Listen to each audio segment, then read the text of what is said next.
ಮುಂಗಾರು ಮಳೆ ಪ್ರಾರಂಭ ಆಗಿದೆ. ಆದರೆ ರೈತರಿಗೆ ಬೀಜ ಹಾಗೂ ಗೊಬ್ಬರದ ಕೊರತೆ ತೀವ್ರವಾಗಿ ತೊಂದರೆಯನ್ನ ಉಂಟು ಮಾಡ್ತಿದೆ.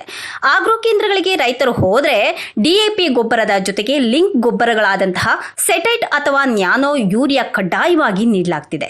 ಇದು ರೈತರಿಗೆ ಆರ್ಥಿಕವಾಗಿ ಹೊರೆಯಾಗ್ತಿದ್ದು, ರೈತರು ಕೇಳಿದಂತಹ ಗೊಬ್ಬರ ಮತ್ತು ಬೀಜಗಳನ್ನಷ್ಟೇ ಪೂರೈಸಬೇಕು.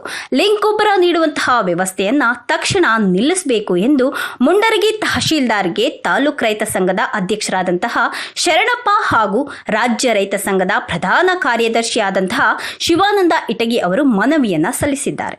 ಬಿತ್ತನೆ ಕಾಲ ಆರಂಭವಾಗಿರುವಂತಹ ಹಿನ್ನೆಲೆ ಕೃಷಿ ಇಲಾಖೆಯ ಮೂಲಕ ರೈತರಿಗೆ ತಕ್ಷಣ ಬೀಜ ಹಾಗೂ ಗೊಬ್ಬರ ಪೂರೈಕೆ ಮಾಡಬೇಕು ಅಂತ ಆಗ್ರಹ ಮಾಡಲಾಗಿದೆ.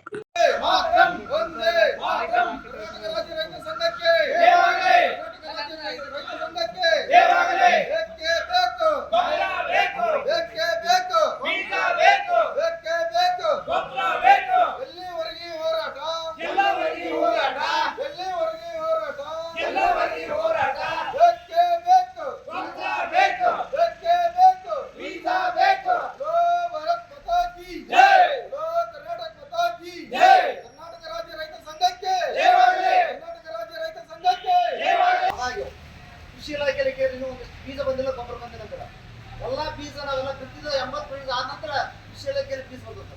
ಹಾಗಾಗಿ ದಯವಿಟ್ಟು ಈಗ ನಾವು ಮುಂಜಾಗ್ರತೆ ತಮ್ಮಲ್ಲಿ ಮನವಿ ಮಾಡಿಕೊಂಡಿಷ್ಟೇ ಶೀಘ್ರವಾಗಿ ನಮಗೆ ಬೀಜ ಗೊಬ್ಬರ ತರಿಸಿಕೊಟ್ರೆ ನಾವು ಶೀಘ್ರ ಕಾಲಕ್ಕೆ ಅನುಗುಣವಾಗಿ ನಾವು ಬಿತ್ತನೆ ಮಾಡ್ತೀವಿ ಅಂತ ಹೇಳಿ ತಮ್ಮಲ್ಲಿ ಕಳಕಳಿ ವಿನಿಸ್ಕೊಳ್ತಾ ನಮ್ಮಲ್ಲಿ ಎರಡು ಮಾತು ಶೇಂಗಾ, ಜೋಳ, ಸಜ್ಜೆ, ನವಣೆ ಈ ಬೀಜಗಳು ಕೃಷಿ ಇಲಾಖೆಯಲ್ಲಿ ರೈತರಿಗೆ ಆಗ್ರೋ ಕೇಂದ್ರಗಳಲ್ಲಿ ಖರೀದಿಸಲು ಮುನ್ನ ಕೃಷಿ ಇಲಾಖೆಯಲ್ಲಿ ಸಿಗುವಂತಾಗಬೇಕು.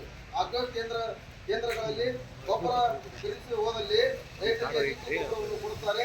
ಅಂದರೆ ಡಿಎಪಿ ಜೊತೆಗೆ ಸೆಟ್ರೇಟ್ ಅಥವಾ ನ್ಯಾನೋ ಹೀಗೆ ಹಲವಾರು ಬಗೆಯ ಲಿಂಕವನ್ನು ಗೊಬ್ಬರವನ್ನು ಕೊಡುತ್ತಾರೆ. ರೈತರಿಗೆ ಬಿತ್ತನೆ ಮಾಡಲು ಬೀಜ ಗೊಬ್ಬರ ಹಾಕಲು ರೈತರಿಗೆ ಹೊರೆಯಾಗುತ್ತದೆ.